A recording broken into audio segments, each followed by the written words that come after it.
शुक्रवार रसूलाबाद भिवंडी में पुरस्कार समारोह, सरपंच अल्ताफ शेख उर्फ बालिका विद्यार्थियों के लिए प्रोत्साहन कार्यक्रम का आयोजन।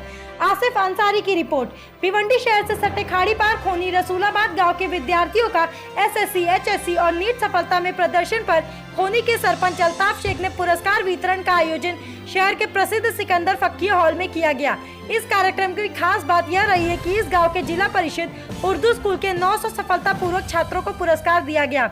समारोह की शुरुआत इस विद्यालय के शिक्षक अतीकुर रहमान मोहम्मद इलियास ने सर्वशक्तिमान की स्तुति प्रस्तुत के साथ की। इसी प्रकार इस विद्यालय के छात्रों ने नाते रसूल और स्वागत गीत प्रस्तुत किया, जिसके बाद अध्यक्षता के लिए खोनी ग्राम पंचायत के सरपंच अल्ताफ शेख को नामांकित किया गया और उन्हें आधिकारिक अध्यक्षता की पेश की गई।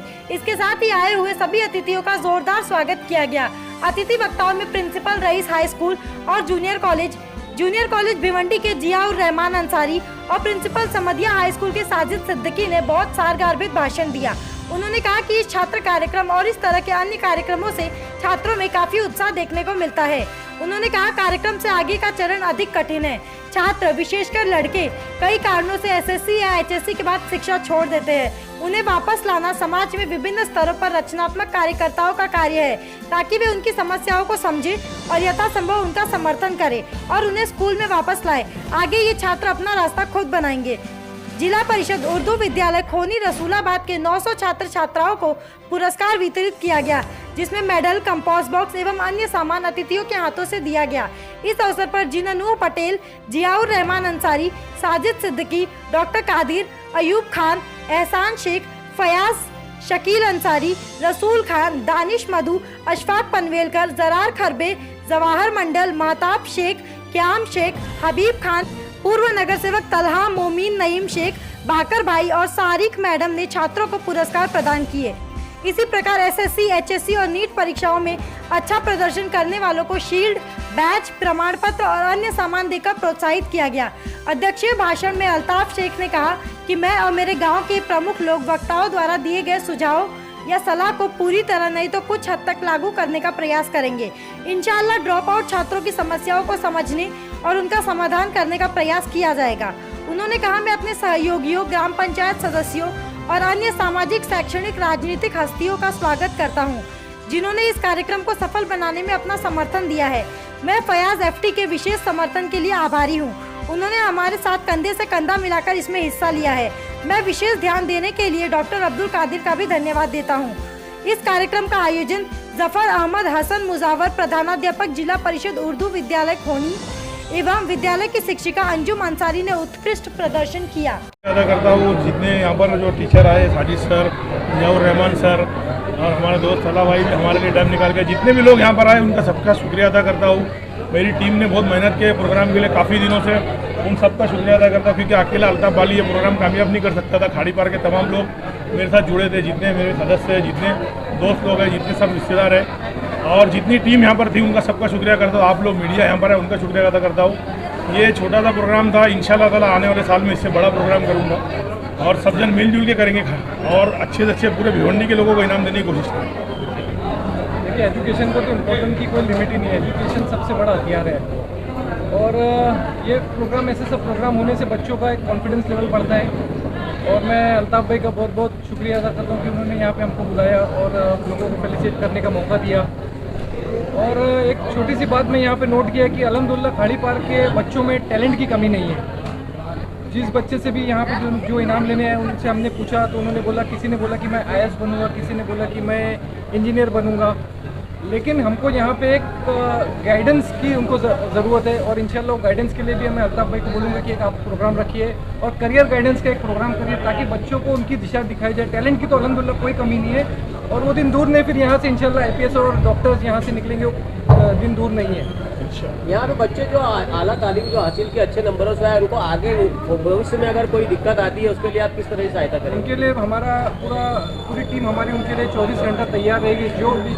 जो किस्म का उनको वो चाहिए, सपोर्ट चाहिए, हम लोग उनको सपोर्ट देने के लिए तैयार है। जो बच्चे कॉम्पिटिटिव एग्ज़ाम की तैयारी करना चाहते हैं उनके लिए भी, और जो बच्चे मेडिकल लाइन में जाना चाहते हैं उनके लिए भी हमारी पूरी टीम अल्हम्दुलिल्लाह तैयार है। हमारे पास पूरा सिलेबस रेडी है, उनको जिस किस्म की उनको ज़रूरत लगेगी हमारा इंस्टीट्यूट उनके लिए खड़ा है। शहर में देखिए, कामयाबी तो खामोशी से भी होती है, लेकिन कामयाबी की ऐसी गूंज होना बहुत ज़रूरी है। जब ऐसी कामयाबी गूंजती है तो इससे आसपास की बस्ती में जो बच्चे हैं, उनके पड़ोसी, उनके छोटे भाई बहन, उन सब की हौसला अफजाई हो।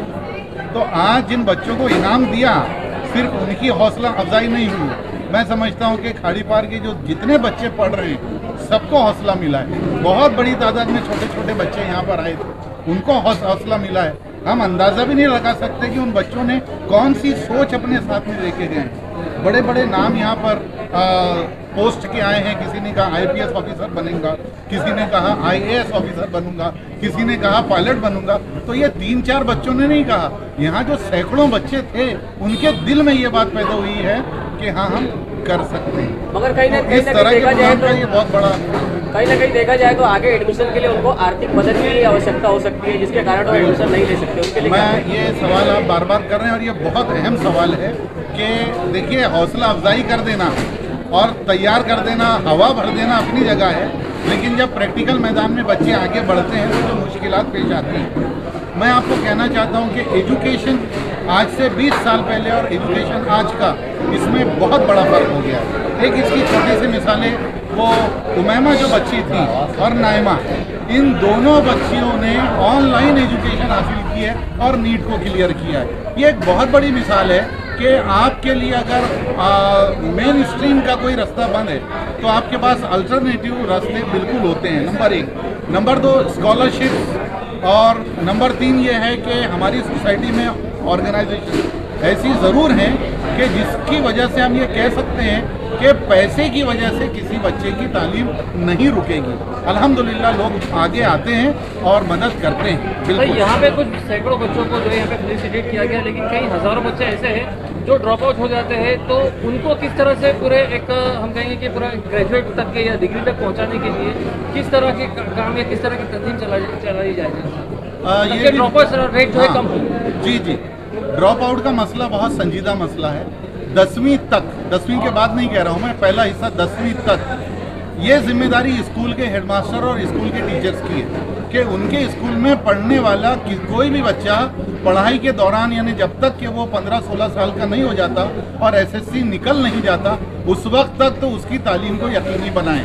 ये पहला मरहला है। उसके बाद अगर ये हिदायत उस स्कूल को मिलती है कि भाई हम इस बात को यकीनी बनाएंगे कि 10वीं के बाद भी हम हमारे बच्चों का 11वीं में, ITI में, डिप्लोमा में कहीं पे दाखिला करवा दें, तो इससे अच्छी कोई बात नहीं हो सकती। तो मैं पहला आपको जो मरहला कहता हूँ कि इसमें रिस्पॉन्सिबिलिटी कबूल करें सेकेंडरी स्कूल के हेडमास्टर्स और वहाँ के टीचर्स और वहाँ का मैनेजमेंट, कि हमारे स्कूल में पढ़ने वाले बच्चों की 10वीं के बाद की नैया वो पार लगाएंगे 10वीं तक।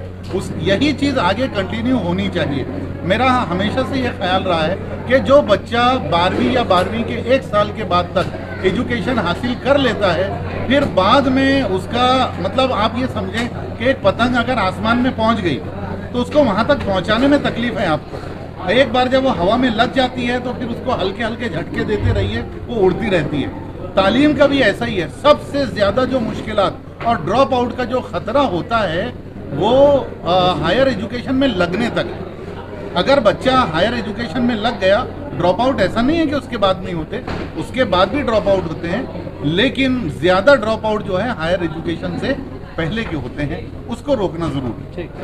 देखिए, जैसे जिया सर ने कहा कि जो ड्रॉप आउट्स का मसला है बहुत अहम मसला है और इसको बहुत संजीदगी से लेना है। और आप यकीन जानिए कि हम लोगों ने ख़ास तौर पर ड्रॉप आउट्स को रोकने के लिए खाड़ी पार में हम लोगों ने एक मेडिकल एजुकेशनल कैंप लगाया और उस कैंप में हमारे इंस्टीट्यूट के पूरे 300 असातिज़ा की टीम एक एक घर पे सर्वे की और सर्वे करने के बाद हमने ऐसे बहुत से ड्रॉप आउट्स बच्चों को ढूंढ के निकाला और उनको निकालने के बाद अल्ताफ भाई के बैनर से हम लोगों ने उनको फ्री में एडमिशन लिया और बल्कि 100 रुपये में एडमिशन लिया। और जो स्कूलें उनसे करीब है उनसे भी हम लोगों ने बात की कि अगर ये लोग उनको एडमिशन देते तो बहुत आसान हो जाएगा, क्योंकि ड्रॉप आउट्स का मसला अगर हम ख़त्म नहीं करते तो हम किसी भी सूरत में जो हमारा एम्स है कि हम तकरीबन तमाम बच्चों को जो तालीम देने का हमारा जो ख्वाब है वो मुकम्मल नहीं हो सकता। सबसे पहला मरहला जो ड्रॉप आउट्स का किसी भी सूरत में इसको ख़त्म करना है। अभी सर ने कहा कि असातिज़ा की जिम्मेदारी हेडमास्टर की, उनके साथ साथ पेरेंट्स की भी बहुत बड़ी जिम्मेदारी बन जाती है कि अपने किसी भी बच्चे को किसी भी मुश्किल वक्त में, चाहे उनके पास खाने को पैसा हो चाहे नहीं हो, लेकिन अगर ड्रॉप आउट्स का मसला है तो किसी न किसी तरीके से कोई ना कोई संस्था से अपने बच्चों की वो पढ़ाई की ज़रूरत को पूरा कर सकते हैं और उनको आसानी से रोक सकते हैं। ठीक